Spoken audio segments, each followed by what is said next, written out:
Hello, I'm Zola Levitt. On today's program, we'll go over to Israel and show you Caesarea, a really surprising place you're not going to see on CNN. And then we'll go to Ben Gurion Airport and check on some new Israelis coming back to their ancestral homeland.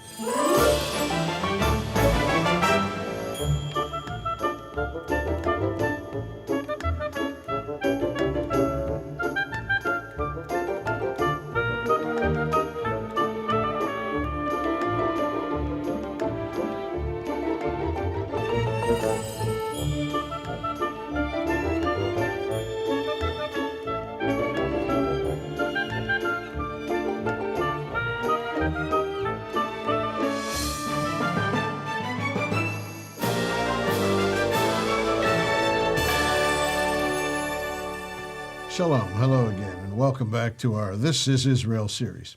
We made these programs because, frankly, we're just weary of watching how Israel's portrayed on the news. It's just, I don't know, if Israel was a person, it would have grounds to sue for libel.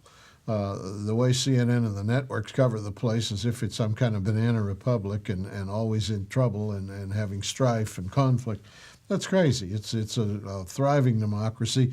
It's got the per capita income of a Western European country. It is not like its Arab neighbors at all. It is progressive, modern.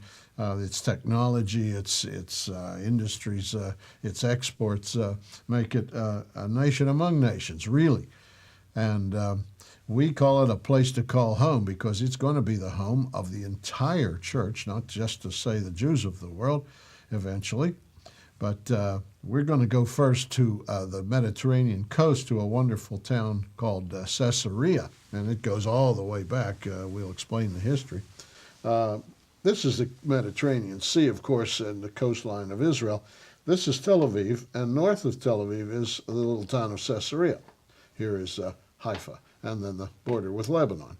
So we're about halfway up the Mediterranean coast. Very, very surprising and pretty place. So now we'll go to location right there.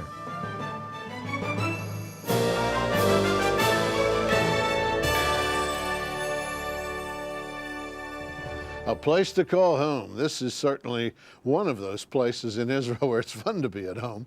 This is Caesarea. It was a dilapidated town when King Herod came here. It is an ancient site. It's a harbor and so on the coast of the Mediterranean. But Herod, the great builder of Masada and of the Temple of Jerusalem, put a palace here and built a magnificent town.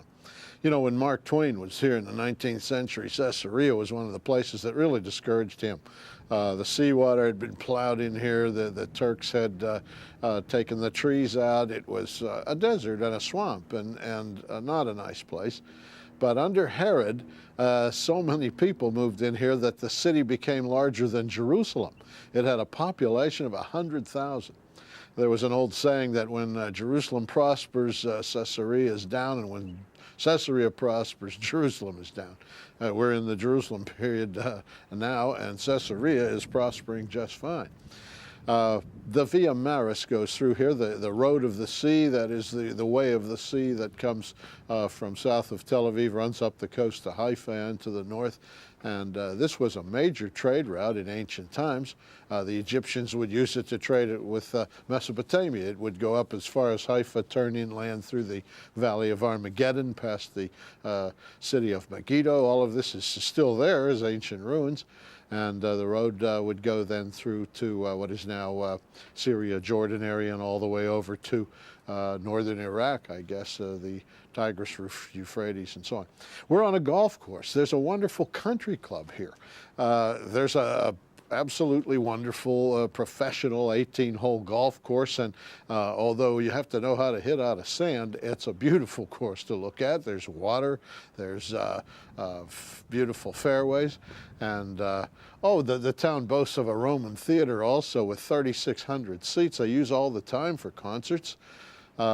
You know, the revolt of 66 AD, the one that finally ended up raising the Jerusalem temple, started here at Caesarea. It's a famous place. The Mamelukes came here and destroyed Roman statuary and so on, so that a lot of the ancient ruins have been desecrated. Those were Muslims from Egypt who came here after the Crusades. But the most important point about Caesarea is this is the town which began Gentile salvation in the church age. Cornelius, the first Gentile whose salvation is recorded in the church age, is saved here by a sermon by Peter when he came here from Joppa in Acts 10. The thing is recorded. It's a key moment in Scripture. When the brethren at Jerusalem, the church fathers, who of course were all Jewish at that point, heard that he'd witnessed to Gentiles, it says they were taken aback. As a matter of fact, the Jewish Christians that came here with Peter, it says in the Scriptures, were astonished that on the Gentiles also fell the gift of the Holy Spirit. Paul was here for 2 years. He stood trial here. And since 1961, this has been a real tourist attraction in our day. They come here to play golf, to get sun, to swim. There's beautiful beaches on the Mediterranean. There's gorgeous homes here and exotic bazaars. This is a jewel in the crown of Israel. It's also a place that CNN and the networks drive past every day. They can't avoid it. The highway between Tel Aviv and Haifa passes in plain sight of these beautiful homes, this golf course, these broad boulevards and beautiful trees and fruit and orchards, and they never, ever show it to you. So we came here to show you that this, too, is Israel.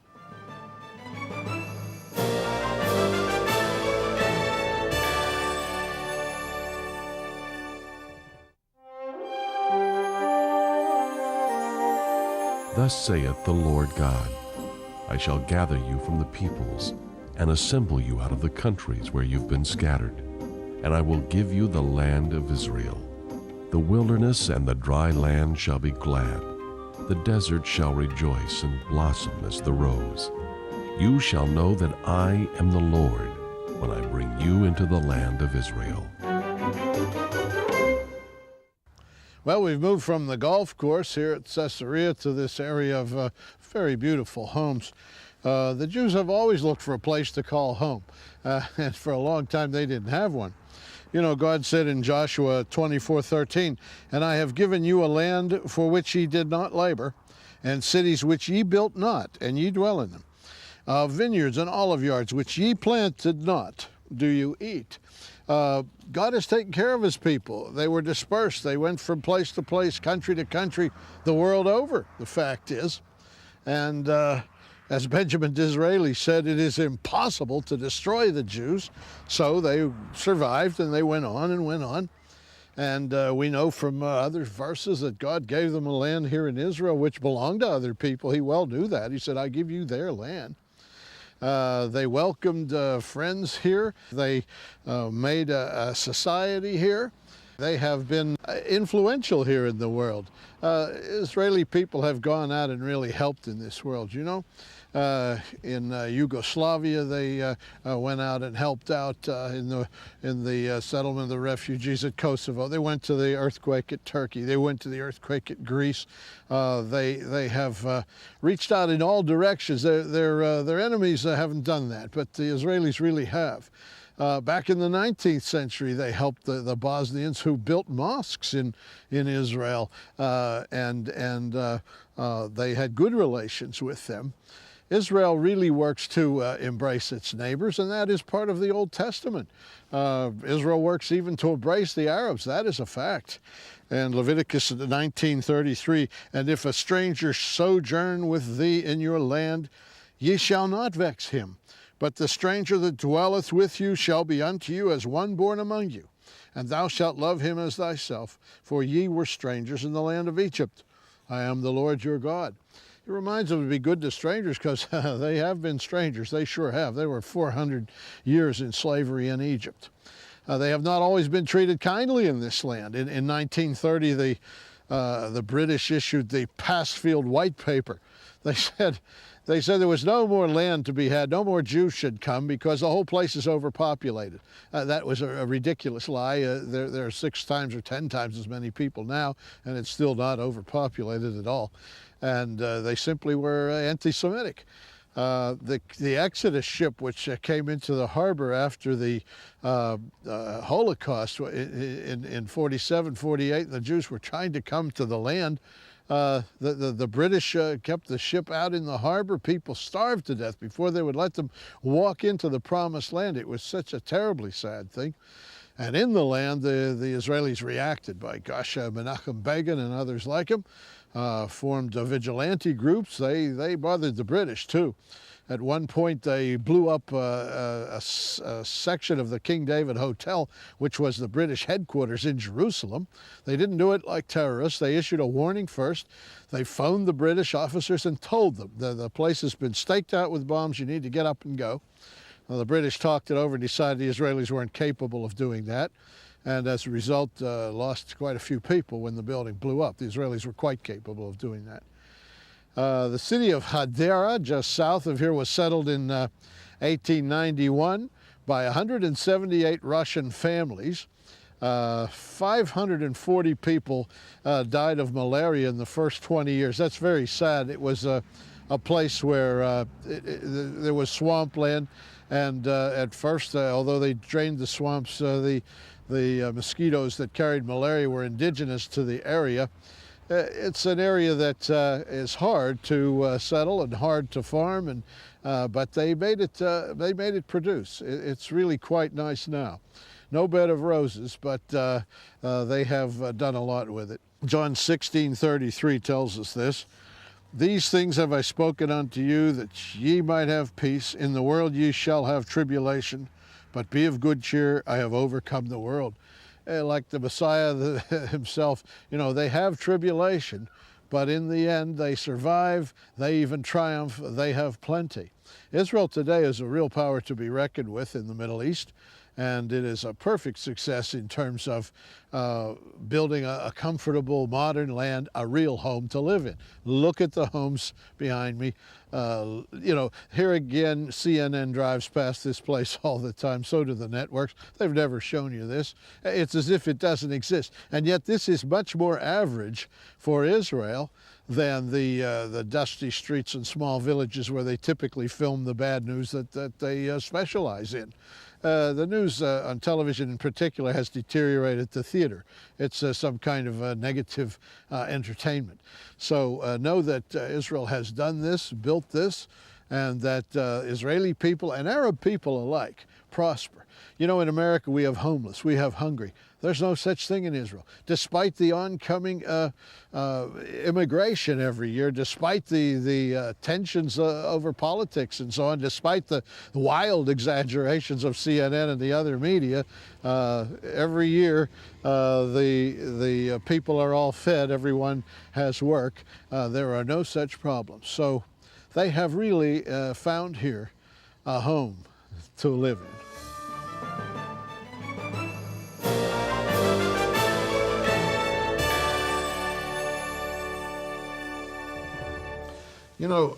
The purpose of our series is to show the rebirth of the biblical land of Israel. This is the only country in the whole world, I mean that was an ancient kind of a paradise and then comes back to be the same kind of land with the same people, same gods, same prayers, same music, same festivals. This isn't true anywhere else. You can go to old cultures, China and so on, but they've changed their religion, their culture 50 times in that period. Rome, Greece, these are different people than were there. Egypt, they often claim they're the builders of the pyramids. That isn't so. They're Arabs who rode in and conquered the place off of the original Egyptians. You can see the Egyptian frescoes and statues and so on. They don't look at all like Arabs. And in Israel, though, you are greeted when you get there by the people who lived there 3,000 and 4,000 years ago. No kidding, speaking the same language. If Zephaniah came walking down the street, they would understand him perfectly. So we are showing a transformation from a wasteland 100 years ago. Mark Twain found it a terrible wasteland, to a paradise that it is today. In 50 years, the population of Jewish people has risen from 600,000 to nearly 5 million. And the immigrants continue to come, and we can't blame them. We went to Ben Gurion Airport to check on the present immigrants to Israel. experts who handle immigration from other countries come to Israel to learn from Israel's expertise in the absorption of immigration. Almost 1,200,000 Jews have immigrated to Israel from the former Soviet Union. That means that in this country there is a Russian language infrastructure. It hasn't always been 1,200,000 sounds a lot, and it is a lot for a country which has a population of just over 6 million, of whom close on 5 million are Jews. But it wasn't easy for Jews to leave the communist Soviet Union 10 years ago, for example. And what we are witnessing now is the major immigration over the last 10 years. With the fall of communism at the end of 1989, over 800,000 Jews have immigrated to Israel from the former Soviet Union. So if in 51 years 1,200,000 arrived, and in 10 years close on 800,000 arrived, we see this as being one of the miracles of the 20th century. We've welcomed a flight of new immigrants to Israel that arrived from the former Soviet Union, from Uzbekistan. Can you tell us the process that they go through when they arrive here? The immigrants come off the plane and they are taken to the immigrations hall, where they are processed with their documentation. What these immigrants are given is an immigration basket to keep them going for the first few months in Israel. They come with hardly anything, and what is important, it's their coming home, right? Israel looks at this is not as immigration, but the Hebrew term is Aliyah, means coming up. This is a biblical term, a term with a lot of meaning behind it and ideology. But we also live in the real world, and it's felt that after 51 years of experience, the immigration process has to be a smooth process. Our parents, live in Samarkand, and they didn't come to this country. We were alone. We came to my aunt. She lives in Ashdod, in Israel, in Ashdod. I'm 18. I'm 16. 17. I'm 17. It was my dream to come to this country, to live, to work, to study here. What have you heard about Israel? About this one? Yes. Do you think it's going to be a good country? Yes. Yeah? My aunt always phoned us and said that it is very good country. She likes this to live here. What is significant in this last year, the immigration is coming from Russia, from the Russian Federation, from cities like Moscow and St. Petersburg. Previously, Jews were not coming to Israel from the Russian Federation. Jews were coming from the Ukraine and other states that made up the former Soviet Union. But over the last year, we've seen an increase of 131% immigration from the Russian Federation. And what is the reason for that? As everybody knows, the ruble fell. But unfortunately, this has been followed by rampant anti-Semitism in Russia. The Jewish Agency has an infrastructure of emissaries in Russia who have been preparing Jews who have wanted to come home in language centers. And what we noticed recently is that many of the Jews of Russia are opting in the summertime to go and study Hebrew to prepare themselves for immigration. And the contribution that these people are making to Israel is phenomenal. It will be better for me to be a student here than in the Tashkent, because education here will be more useful for me. Oh, my mother and father glad that I here now. I will study here, and then I have planned to go for became some specialist, and then work here. Here, people have turned a desert into a thriving country. What is important also to notice that Israel has preference today as the country where Jews from the former Soviet Union would prefer to come. The United States has a quota for Jews. This quota is not filled because the word gets back to the former Soviet Union and especially to Russia that you can make it in this country even if you don't know Hebrew. This is a country where in the 50s people couldn't go and buy meat. Everything was rationed. People were given coupons where they could go buy meat, go buy vegetables. Nothing was as it is today. And if we look at Israel, we see Israel is little America. Israel's very, very technological. There are 3 cellular phone companies in this country. Israel has 3 million subscribers to cell phones, and a 4th company is on the verge of breaking into the market. So if we look at this society, we see this is a consumer society. It's an open society, an open market, things which very recently did not exist. It really is a tremendous story. Why do you think that we don't hear about this through, let's say, CNN or some of the other news outlets around the world? It's certainly much more interesting to us as in our audience than what we have heard about. I suppose it's the old adage of good news is no news, right? This is something positive that's taking place on an ongoing basis, and it's people have, I think, have come to expect this of Israel. Israel, the state of the Jews. Well, what's the big deal, right? Shouldn't it be taken as a given that Israel absorb all these people? But as everybody knows, this costs a lot of money. And without the help of world Jewry and the lovers of Zion, Israel would not be able to single-handedly be able to undergo this tremendous task of absorbing millions of Jews, especially from the former Soviet Union. Someone has to pay for this. We came from Turkmenistan, and now we want to go to the Ashdod. And we have no relatives here. You have no relatives No in friends, Israel? yes, no friends and no relatives. And what shall we do here? Well, why did you come? We wanted to come here and to live here. Why? Why? I am Jewish. And I would live here. And my family wants to live here too.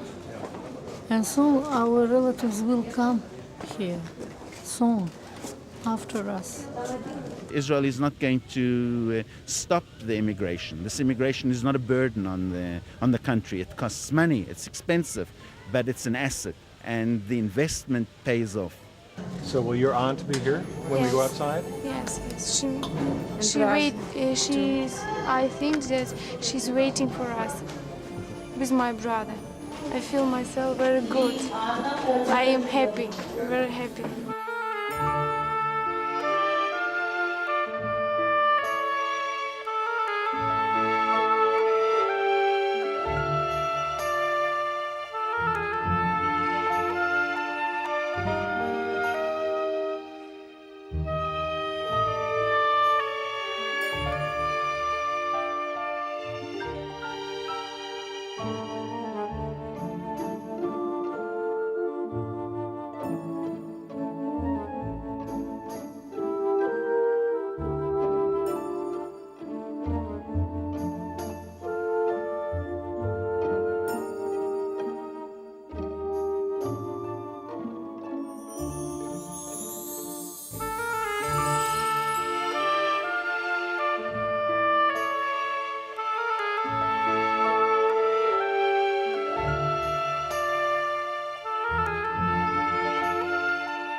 Well, the regathering to Israel continues and continues.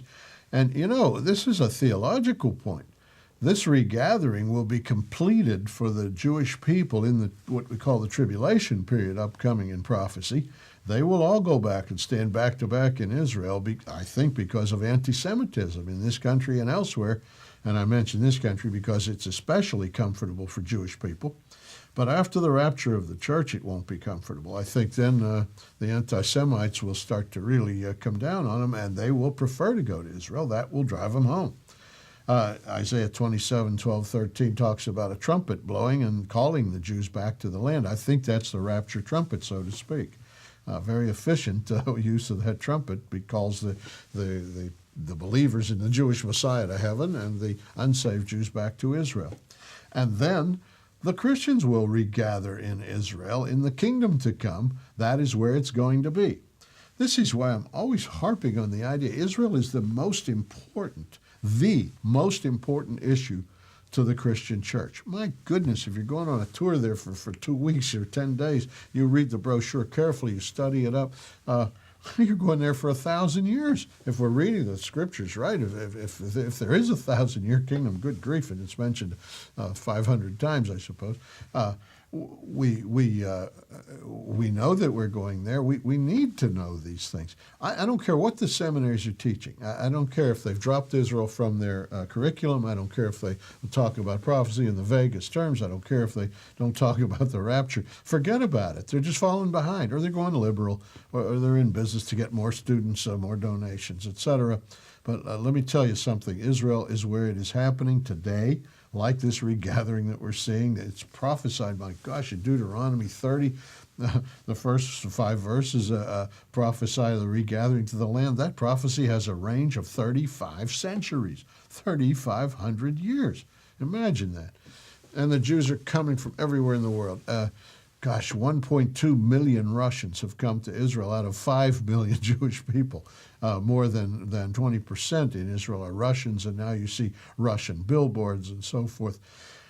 What we're really seeing is the realization of the brilliant dry bones vision of Ezekiel, that the people return in unbelief. Unbelief. Again, the seminaries are starting to hold that God won't deal with an unbelieving nation. That is insane. God has dealt with unbelievers for the entire biblical history, and he will deal with them then, as Ezekiel says, and they will have finally a place to call home when God spiritualizes the place. Ezekiel 37:14 says, I shall put my spirit in you, and ye shall live, and I shall place you in your own land.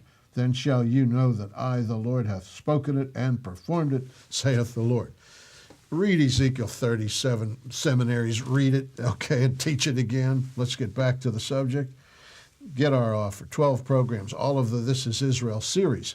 It's a good buy, and it's something to learn, and I hope you'll take advantage of that. Get the Levitt letter and catalog. Those are free. Just give us your name and address. Remember the gifts of funds, if you would, folks. And Shalom Yerushalayim. Pray for the peace of Jerusalem.